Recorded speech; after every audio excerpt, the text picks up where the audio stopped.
¿no? En el abdomen superior, porque la parte superior del cuerpo, que se llama cavidad torácica, ¿cierto?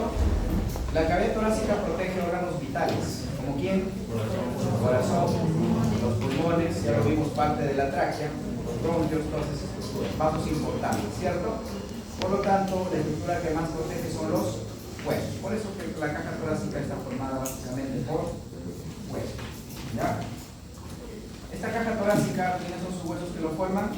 Las famosas costillas y la columna vertebral. Y hacia adelante el famoso esternón, ¿ya? El esternón. La caja torácica tiene un límite superior, ¿cierto?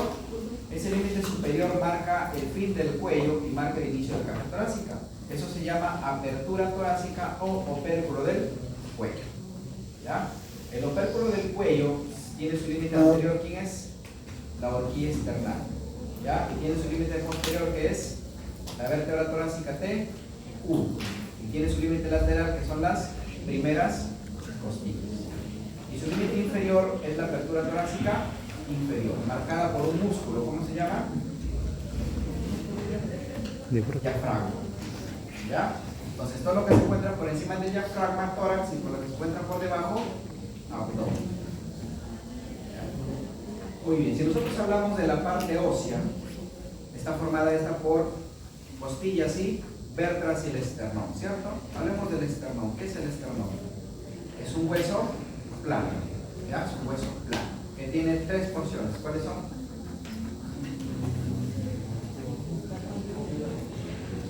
Su manubrio, el cuerpo y la apófisis cifoides. ¿Cuál de las tres no forma parte del tórax? ¿O no forma parte de esta cavidad? La apófisis cifoides, ¿ya? Porque el borde inferior termina en la unión del cuerpo y la apófisis cifoides, ¿ya? Lo demás, sí, manubrio y cuerpo forman incluso la parte o el límite o la cara anterior de este tórax.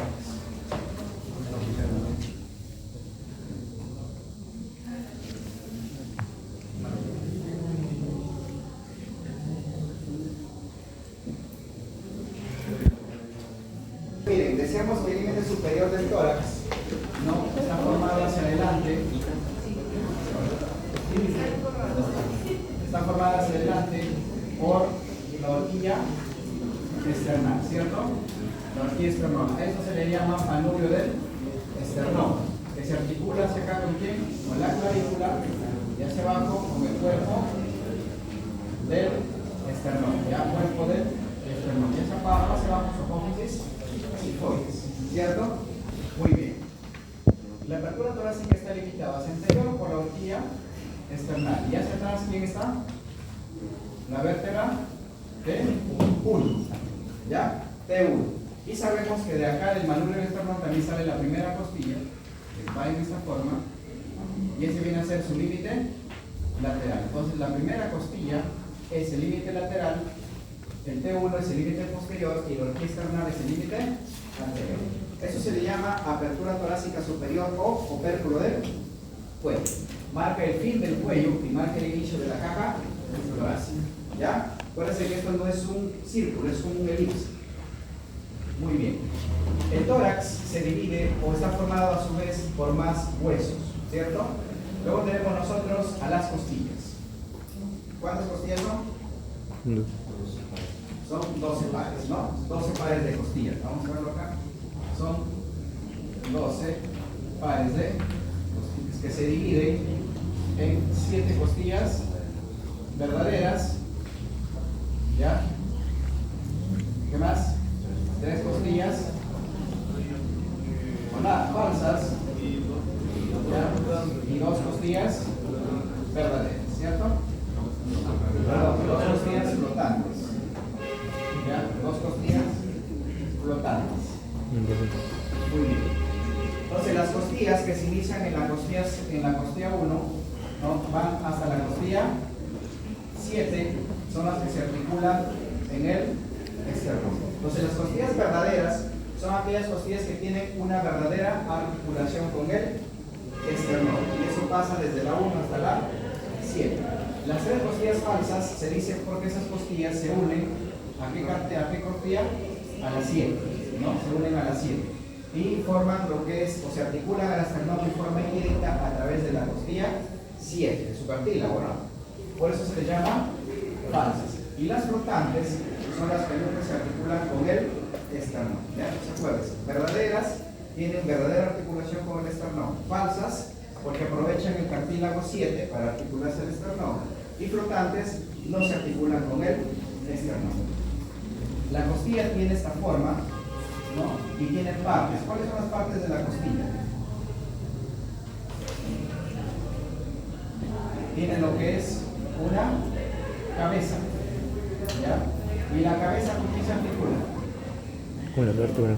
Con la columna vertebral, ¿ya? Con la columna vertebral, ¿cierto? ¿En qué vértebras? Desde la T1 hasta la T12, ¿ya? Hasta la T2. Vamos a hablar primero en términos generales, luego vamos a ver características que tienen ellas. Algunas que tienen una característica distinta a las demás, ¿ya? Tienen una cabeza, ¿qué más? Tienen un cuello, ¿ya? En el cuello existe una tuberosidad que se llama la tuberosidad costal o la tuberosidad para la apófisis transversa de las vértebras torácicas. Parece que una vértebra torácica, ¿ya? Va a tener un cuerpo, ¿cierto? ¿Qué más? Tiene lo que es sus pedículos, su agujero vertebral, sus apófisis transversas, se cae adelante su apófisis espinosas. En esta apófisis transversa hay una carrilla articular que se llama carrilla articular para el tubérculo de la costilla, ¿ya?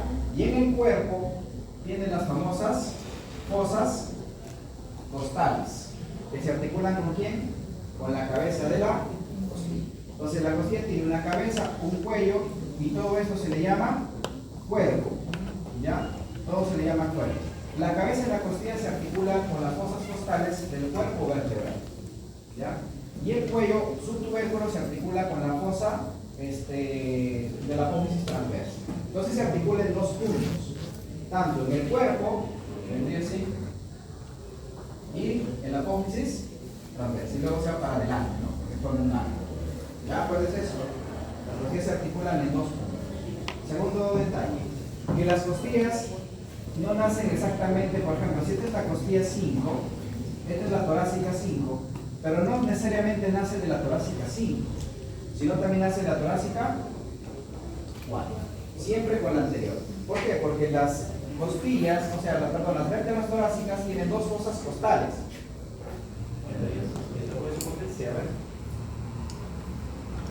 No, es que no está de la pantalla. Cuando le pongo cartílago costal, ¿cierto? Y es el cartílago costal que se articula ¿con quién? Con el esternón, ¿ya? O sea, los pegones le llaman todo arco costal, ¿no? Pero sabemos que eso es una cosa. Sí, ¿sabes?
Entonces, la costilla tiene, bueno, vamos a verlo acá también, miren, esta sería la cabeza de la costilla, ¿ya? Este sería su cuello, todo este arco vendría a ser el cuerpo de la costilla y esto vendría a ser su cartílago. Les decía que la cabeza, si por ejemplo esta es la costilla 6, ¿con qué vértebra se va a articular? Con la vértebra 6. Pero desde la costilla C3, ¿ya? Desde la C3 hasta la costilla C9, esta cabeza no solo se articula con una vértebra, sino lo hace con la vértebra suprayacente. En este caso sería la vértebra 5. Porque las vértebras torácicas, decía, tiene dos fosas costales. Una fosa costal superior y una fosa costal inferior. Por ejemplo, este deja la vértebra 5, tendría fosa costal inferior y fosa costal superior. Igual esta, superior e inferior. ¿Ya? Entonces la costilla nace de ambas vértebras. Nace de la fosa costal superior, de su misma vértebra, en este caso es la 6 de la 6, y nace de la fosa costal inferior de la vértebra anterior. Eso pasa desde la C3 hasta la C9. Por eso que estas costillas a veces le llaman costillas cíclicas. ¿Ya? Pero eso no sucede a nivel de la costilla 10, costilla 11 y costilla 12. Porque acá estas vértebras, justo cuando hablamos, cuando ustedes hicimos vértebras, ¿se acuerdan? En las vértebras decíamos que la 10, la 11 y la 12 ya no tenían dos fosas costales, sino tienen una sola. Es por eso que la 10, 11 y 12 nacen directamente de su fosa costal de cada vértebra, casi coinciden. ¿Ya? Si es la 10, vértebra 10, 11, 11, 12, 12. Las demás de ambas. ¿Ya? De ambas. Pero ¿quién coincide? La inferior. Por ejemplo, si es la 7, será la vértebra 7 de la parte inferior y de la superior será de la 6. Eso sucede con la articulación entre la cabeza y el cuerpo vertebral. Pero decía que la costilla se articula en dos puntos, a nivel de la cabeza y a nivel de la apófisis transversa, ¿cierto? Las vértebras torácicas tienen una apófisis transversa donde tienen una fosa o una carrilla articular, que se llama carrilla articular para la apófisis transversa, perdón, carrilla articular de la apófisis transversa. ¿Para quién es? Para el tubérculo de la costilla. ¿Ya? Y este tubérculo de la costilla pertenece al cuello de la costilla.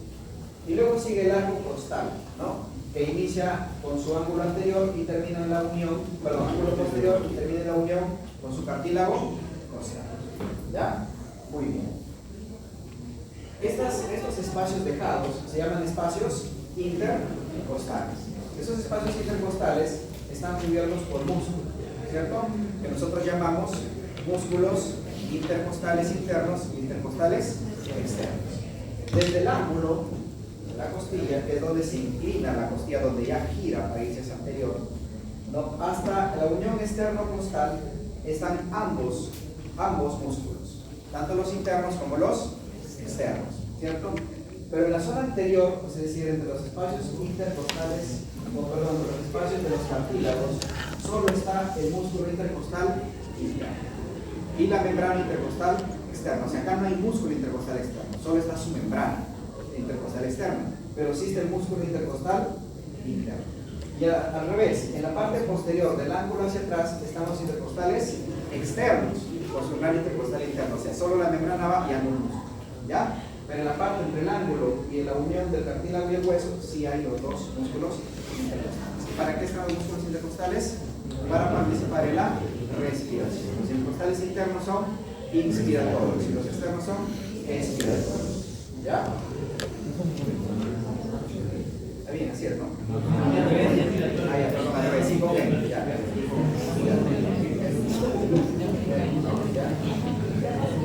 Muy bien. La costilla, en su parte interna, tiene lo que es el surco intercostal, ¿cierto? Donde nosotros encontramos el paquete vasculo nervioso, formado por la arteria intercostal, por el nervio intercostal y la vena intercostal. Entonces pregunta, ¿los nervios intercostales qué son? Nervios raquídeos. Son nervios que provienen de la médula espinal, ¿cierto? ¿De qué parte? Torácica. ¿No? Muy bien. Las arterias intercostales, ¿no? Que vienen así. ¿no? Entonces, ¿son ramas de quién? Son las que irrigan el tórax. Estamos hablando de irrigación del tórax. Hay dos. La arteria intercostal posterior y la arteria intercostal anterior. Ambas se unen, pero no se originan del mismo lugar. ¿Dónde se originan las arterias intercostales posteriores? En la aorta torácica. ¿Y dónde se originan las intercostales anteriores? En la mamaria interna, o también llamada torácica interna, que es una rama de la subclavia la mayoría de veces. ¿Ya? Muy bien. Las venas. Así como hay arterias, también hay venas. Las venas posteriores, hay venas intercostales posteriores y venas intercostales anteriores. Las venas intercostales posteriores, ¿a dónde se enfocan? Si es en el lado izquierdo, a los ácidos. Y si es en el lado derecho, a los hemiácidos. Y las venas intercostales anteriores, ¿a quién desembocan? A la vena mamaria, porque si hay una arteria mamaria que está acá, donde nacen las arterias intercostales anteriores, también hay una vena mamaria. ¿Ya? ¿Cuál es eso? Las venas intercostales posteriores al sistema ácidos. Si es en el izquierdo ácidos, si es en el derecho hemiácidos. Si es en el lado anterior a la vena mamaria, ¿ya? Y eso se le llama el paquete vasculo nervioso de la caja torácica. Vena intercostal, arteria intercostal y nervio intercostal, donde se origina, donde desemboca. ¿Ya? Muy bien. Estos son los músculos, ¿ya? Intercostales, participan ahí. Este es el paquete intercostal, ¿ya? Está formada por la arteria de la vena, ¿ya? La arteria de la vena y el nervio intercostal, ¿ya? La vena intercostal. Esto es importante saberlo, miren, el paquete vasculo nervioso, porque ustedes van a ver en los hospitales cuando un paciente llega con neumotórax o hidrotórax, o un traumático, un neumotórax espontáneo, pues le van a poner un tubo, ¿no? La cual van a drenar, ya sea líquido, sea sangre o sea aire, ¿no? Para darle, porque el pulmón cuando entra en la cavidad pleural el aire, cuando entra el aire se llama neumotórax, cuando entra agua se llama hidrotórax, cuando entra sangre se llama hemotórax. Al llenarse la cavidad pleural comprime al pulmón y lo disminuye de tamaño, por lo tanto su capacidad respiratoria disminuye y el paciente tendrá insuficiencia respiratoria. Si no lo controlas puede morirse el paciente, ¿cierto? Entonces hay que drenar. Ese drenaje se hace a través de los espacios intercostales. Entonces es importante conocer a qué nivel está el espacio intercostal. O sea, ese surco intercostal a qué nivel está, ¿en el borde inferior o borde superior? Está en el borde inferior. Por lo tanto, cuando uno palpa la costilla y palpa las dos costillas, ¿por dónde debe ingresar? Exactamente por el borde superior. De esa forma yo evito la lesión del paquete intercostal. Porque si lesiono la arteria va a haber mucho más sangrado. Si lesiono el nervio, va a haber mucho dolor, ¿cierto? Entonces es muy importante conocer que en el borde inferior de las costillas está el surco vascular, o el surco costal, donde está el paquete vasculo nervioso, que les dije, la arteria, la vena y el nervio intercostal. Muy bien. Y ahí centramos ya pulmones, nos vamos a concentrar en otra clase y ahí terminamos.